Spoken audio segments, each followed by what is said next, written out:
Paulo Caffarelli.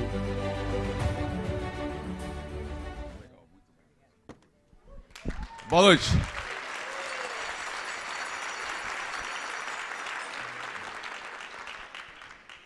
Esse é o 10º Inspira, e a gente escolheu Recife para comemorar os 10 Inspiras que nós tivemos ao longo de 2016 para cá.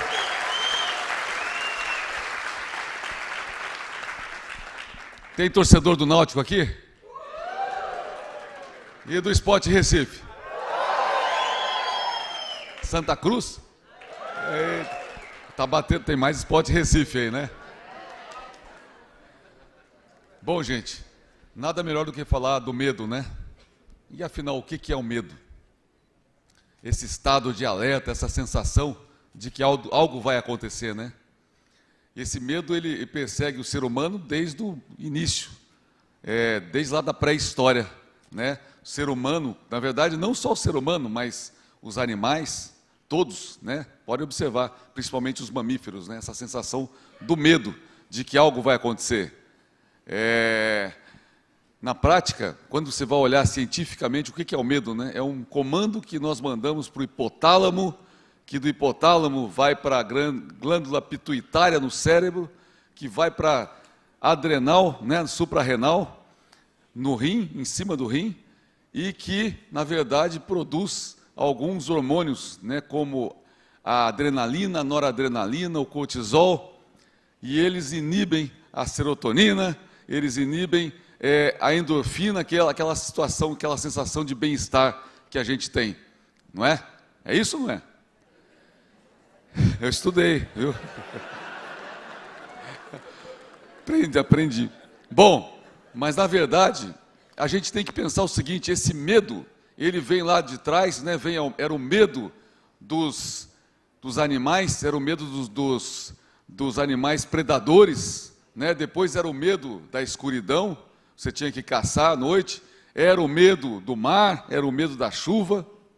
Com o passar do tempo, era um temor aos deuses, era o medo dos demônios, dos espíritos. Depois isso vem ao medo da guerra, e esse medo ele perpetuou a nossa humanidade. Em alguns momentos, medos reais, em alguns momentos, medos imaginários. Então existe, talvez, o grande desafio que a gente tem na nossa vida hoje é tentar definir de tudo que a gente passa o que é o medo real e o que é o medo imaginário.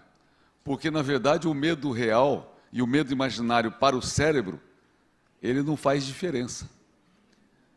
Estava conversando com uma pessoa aqui fora da área biológica que diz o seguinte, mais de 95% dos nossos medos são medos imaginários. Tem o medo eletromagnético, né, que é o medo real, que é o organismo mandando essa força toda para você contrair os músculos, você ficar em estado de alerta, aquela questão toda. E o medo imaginário que a gente vai buscar de várias situações, né? Eu vou contar aqui, por exemplo, para vocês, eu tinha um medo, que passei pelo menos uma boa parte da minha vida no banco com medo. Qual que era o meu medo? Era o medo de ser mandado embora, era o medo de perder a comissão. Não, mas já passou. Mas era um medo imaginário.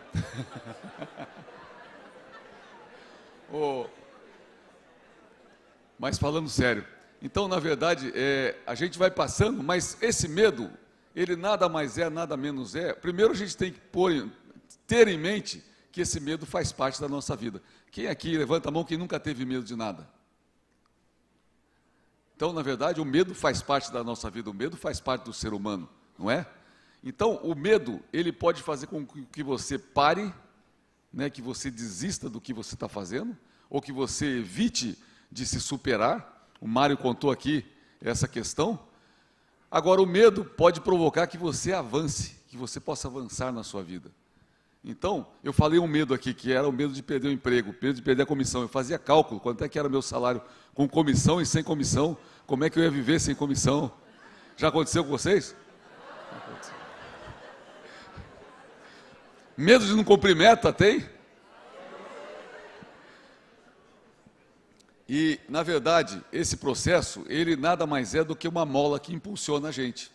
Como é uma mola que impulsionou a humanidade. Vamos pegar aqui dois exemplos do caso da bomba atômica, né? Que provocou um medo, na verdade, assim.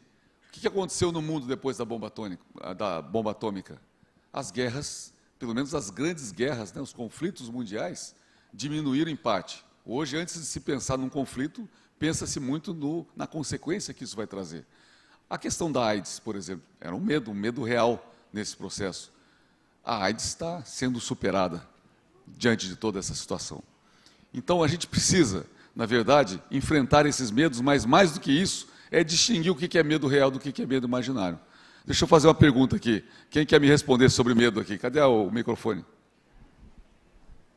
Levanta a mão, quem vai falar aí, por favor? Senão tem voluntários, hein? Aí, pronto, já achou um. Como é que é seu nome? Cristiano Corrêa Silva, diretamente de Maceió, Alagoas. Ei, rapaz! Agora é oficial.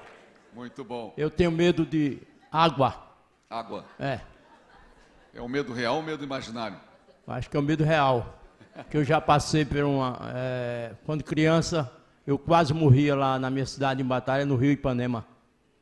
Fui atravessar com a turma e errei o caminho e quase vou embora. Mas Papai do Céu é gente boa comigo. Agora, você passou a vida toda tua com medo de água, então, não é isso? Até hoje. Porque na prática o cérebro acaba também não tendo a noção do tempo, né? Quando a gente tem algum trauma na infância com cachorro, essa coisa toda, esse medo vai permear a nossa vida toda, não é isso? Exatamente. Cheiro traz lá da infância essa coisa, né? É isso aí. Obrigado, meu amigo. Não há de quê. Tô bom. Obrigado, nada. Quem mais? Quem mais? Quem mais quer falar? Opa, olha lá.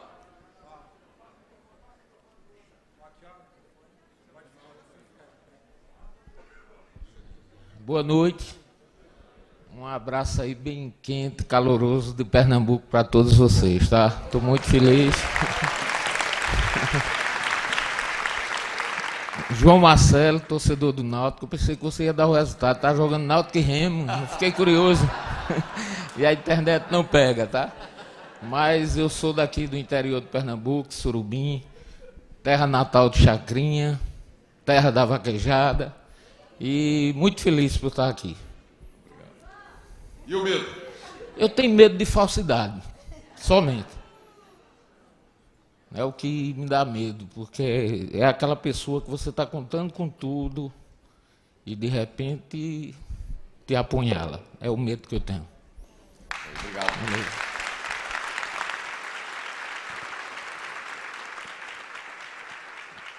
Essa semana eu perguntei para algumas pessoas sobre essa questão do medo, como eu fiz aqui agora, né?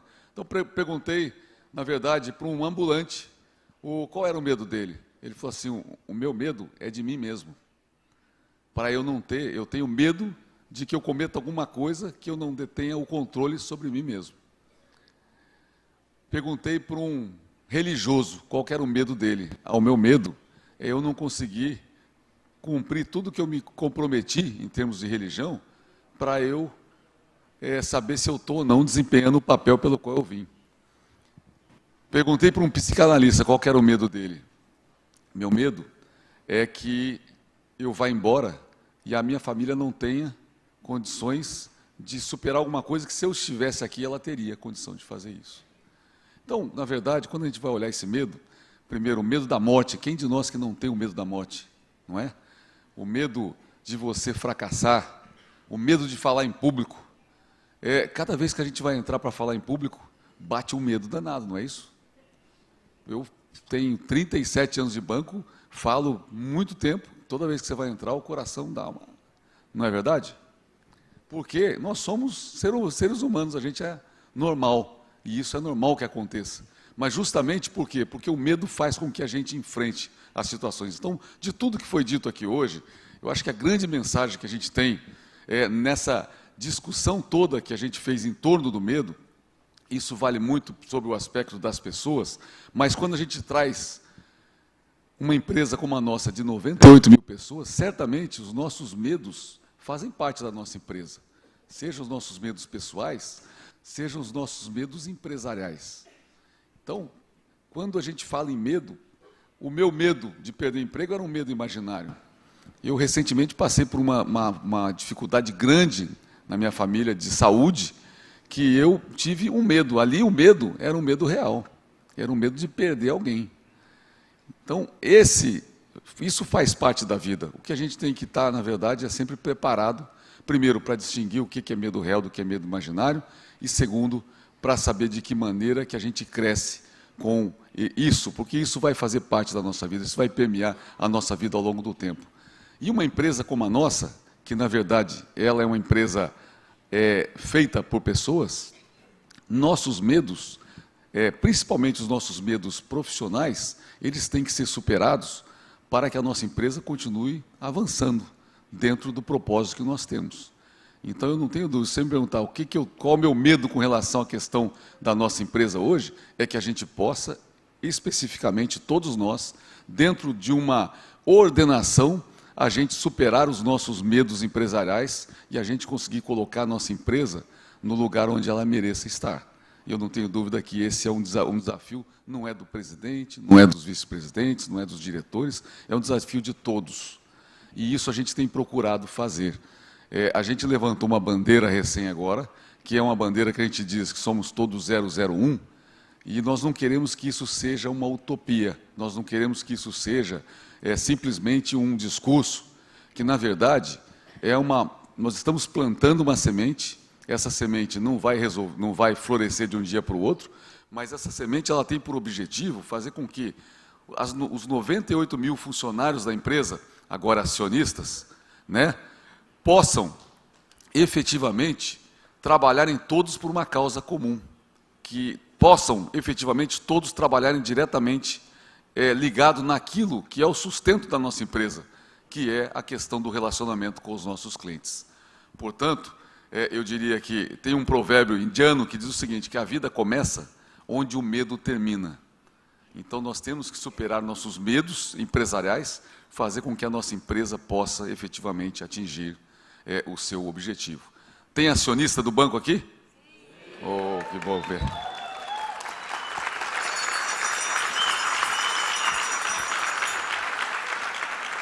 Para a gente encerrar esse 10º Inspira e encerrar ele com chave de ouro, eu vou pedir para voltar ao palco aqui o Dori Caymmi e a Joyce, mas antes eu queria agradecer muito a presença de vocês, a presença de quem está nos assistindo em mais de 30 cidades do país, e dizer para vocês que a gente faz o Inspira com um carinho enorme, justamente para a gente poder estar com vocês.